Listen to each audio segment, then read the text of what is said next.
What is Elantris? Who is Elantris? Why is Elantris? Elantris is a book. It's also a place. The book is written by Brandon Sanderson. It's actually the first book that Brandon Sanderson released back in 2005. That's what, 2005? So that's 17 years ago. Brandon Sanderson has only been writing 17 years and he's already on his way to defeating Stephen King with the amount of sheer content that he's created. You've come a long way, Brandon. You've come a long way. But today we're gonna go back to your origin story with Elantris. The first time I read this book, I really enjoyed it. Upon my second reading this last month, I did notice that there were a few details that weren't as strong for me. His later work definitely get much stronger. That being said, I really like this book and would recommend to anyone who's getting into the Cosmere. So Elantris is a city.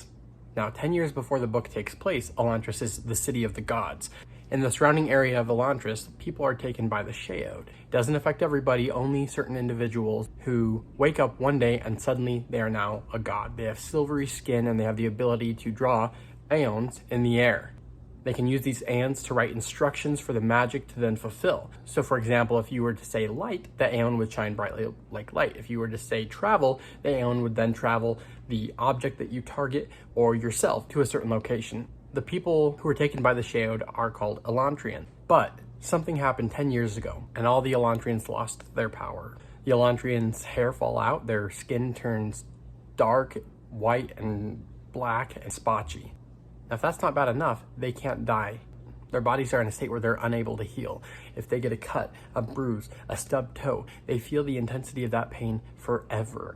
It grows and all these pains start to pile up on top of each other until eventually their mind breaks and they become what is called a Hoeid, which is just someone who succumbed to the pain and is more an animal than a human. They're usually found in the alleyways in Elantris, laying on the ground just moaning in pain because they can't do anything else but feel the pain. Now, there are three perspective characters in this novel. The first is Hoeid. He's the son of the king who took over after the rule of the Elantrians fell.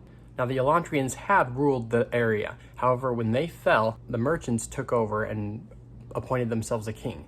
Now, Hoeid is the son of that king. The book picks up with him becoming an Elantrian, and he is cast into the city.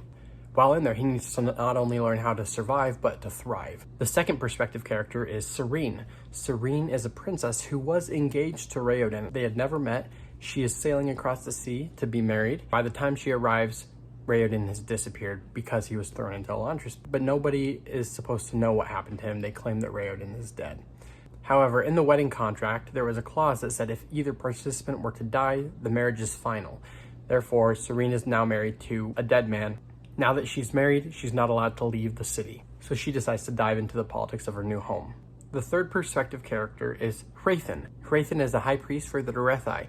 He has been sent by the prophet to convert Aerilon. He is told that he has 3 months to convert the entire nation. If not, the Durethai are going to send an army to wipe out the Aerilon people. Hoeid views himself as a savior, come to save the lives of all these people. Hoeid and Serene tend to do a lot of sparring matches, as Serene does not want Hoeid to convert the people, and Hoeid views Serene as an obstacle as she starts to get in his way. Now, all of that makes up for a really interesting premise for a story. One of the primary complaints that I had heard about Elantris is that Hoeid, who is the primary character, tends to be a bit of a Mary Sue. He's confronted with problem after problem, and with each problem, he tends to just face it and find an answer throughout the entire book. There's not a whole lot of character development for him. I think the scenes with him are interesting, but when you compare him to other characters that Brandon Sanderson has written since, like Kaladin from the Stormlight Archive, he's definitely weaker. So I'm just editing right now and I realized that I didn't talk at all about how great Hoeid is. So as bad of a character arc as Hoeid had, Hoeid's is just as good. Brandon Sanderson gives him some incredible depth you don't see with a lot of characters. He does some true soul searching as he has to come to terms with whether or not he's going to continue following a religion that he's believed in his entire life. Really compelling stuff. Top marks to Brandon for that.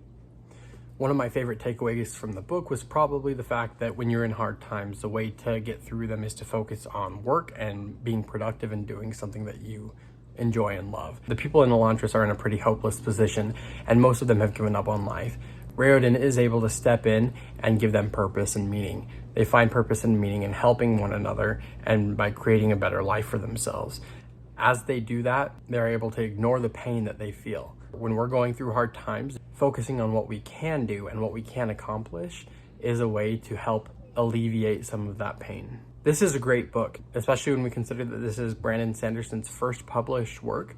It's phenomenal. And you can definitely see that he's gotten stronger as you read his later books. That being said, I would still 100% recommend that anyone who's a fan of the Cosmere or Brandon Sanderson in general needs to take the time to read this book. As always, guys, thanks so much for following.